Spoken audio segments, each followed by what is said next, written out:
Hello and welcome. My name is Erica and this is the Lopsided Crafter Loom Knitting channel. I want to start off by saying you are probably going to hear some noise in the background, and that is the air conditioner. I am sorry for that, but I do not think that I will be able to get home to edit this video the way that I normally would. So unfortunately we may have that little bit of background noise. I don't have my microphone. I don't have anything with me. So I had this whole blog recorded, and since then so much has changed that I just decided, you know what, let's delete it, let's restart, let's regroup, because I knew that it wasn't going to make sense, things that I was saying within that video. Today is October 20th, and as you know, my stepfather has been in the hospital. He had a massive stroke 1 month ago today and was already suffering from dementia. Unfortunately, the stroke made things a lot worse, and he was readmitted into the hospital on this past Monday. Not last Monday, not this past Monday, not like yesterday, but this past, last Monday. This video is actually going out Thursday, so I know that's kind of confusing as well. But he is set to be discharged tomorrow. Unfortunately, it is with hospice care. So I'm going to be at my mom's quite a bit for the next, this next stage. So the things that I had recorded in the previous video about, he was doing so much better, because there was a day where he was actually doing great. Unfortunately, all that has changed. So I have started another new sock, and this one I am probably going to be calling Holy Moly. And this is a sock that is knit. You can do it from the top down or the cuff up, and there's basically no heel shaping. You just do some nice little different stitches where you think you want the heel to be, and then you finish that for so many rounds, and then you work on the foot and the toe.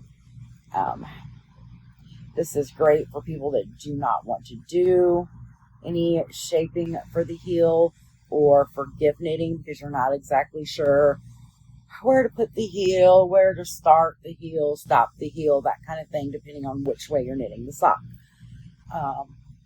This one will be in the book, so I will not be doing a standalone pattern for this at this time.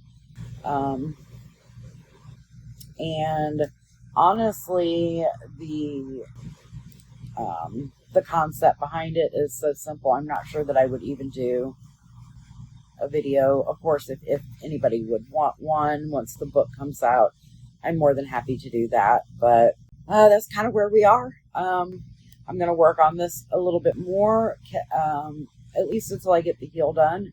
Then I'll check back in with you, show you what it looks like. I know it is roughly 3:30 in the afternoon, but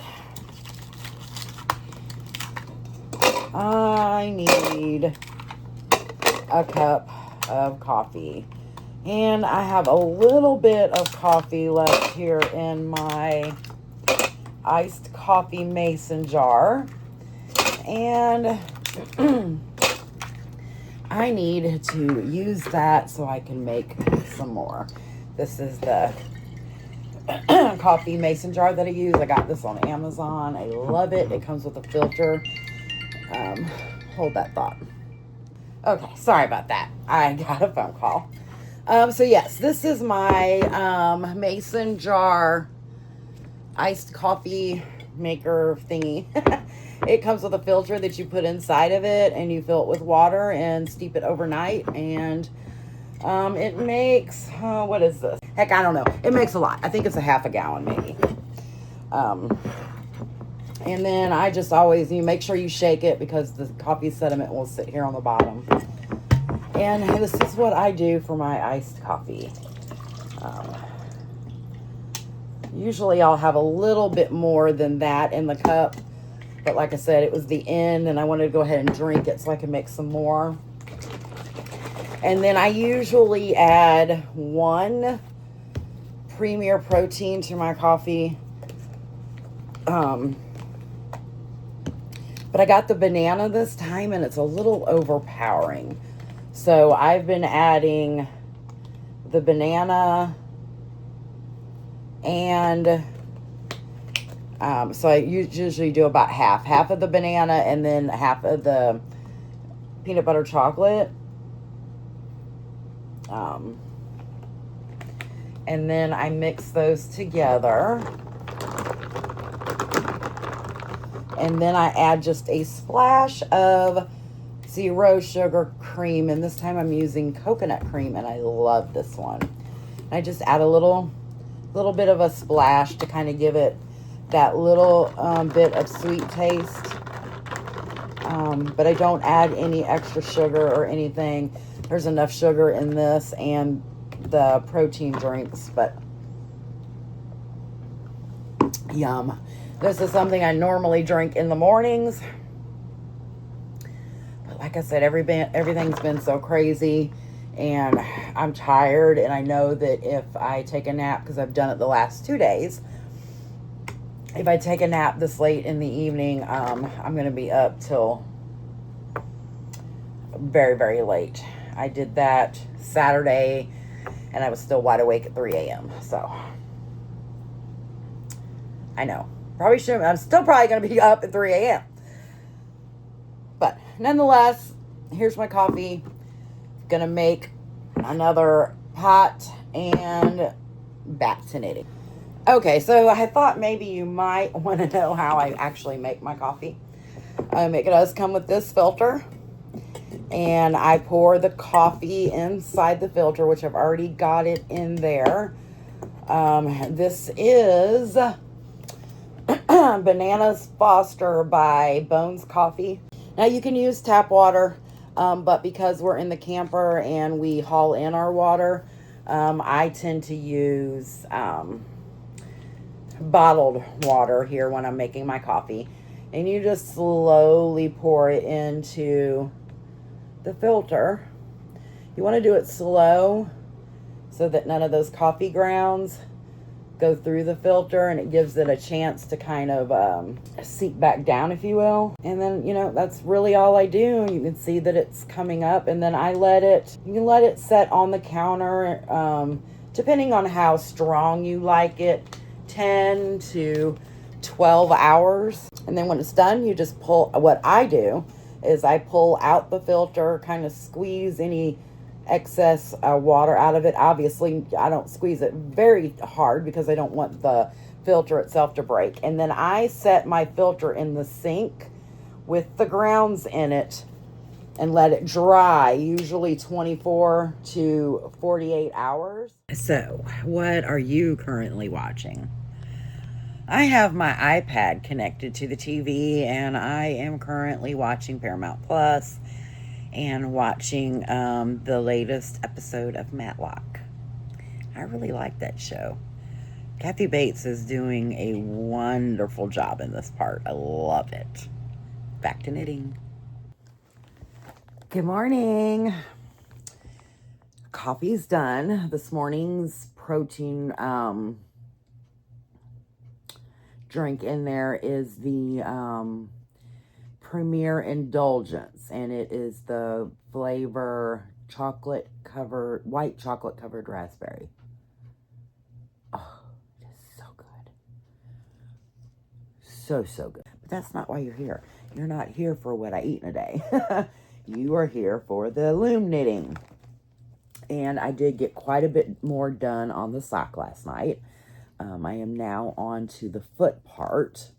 I have finished my Holy Moly heel. As you can see, there's no shaping.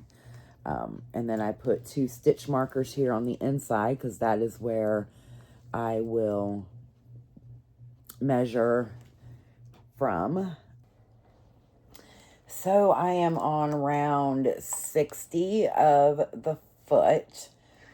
I've got like maybe 3 more rounds and then I'll start the toe. So I mentioned that I put stitch markers here on the very first round that I did when I started the foot, which would actually be the very last round of the heel. And the reason why I did that is because of where this heel actually sits on the foot. Part of this is on the back of your ankle and part of the sock, this naturally goes around the bottom of your heel. And where it ends is about equal to where your ankle bone set. Roto decrease. So I'm back at the house and I'm going to conclude this week's vlog here.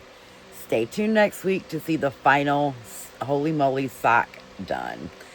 Until next time, stay happy, stay cozy, and may all your socks find their matches.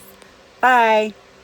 I know that by putting those stitch markers right there that I am going to subtract about 1.5 inches off of the total of the foot to compensate for the heel that was already done, and then another 1.5 inches off the total of the foot for the actual sock. So for me, that means that I am going to be knitting about 6 inches for the foot. Give or take, because of that negative ease.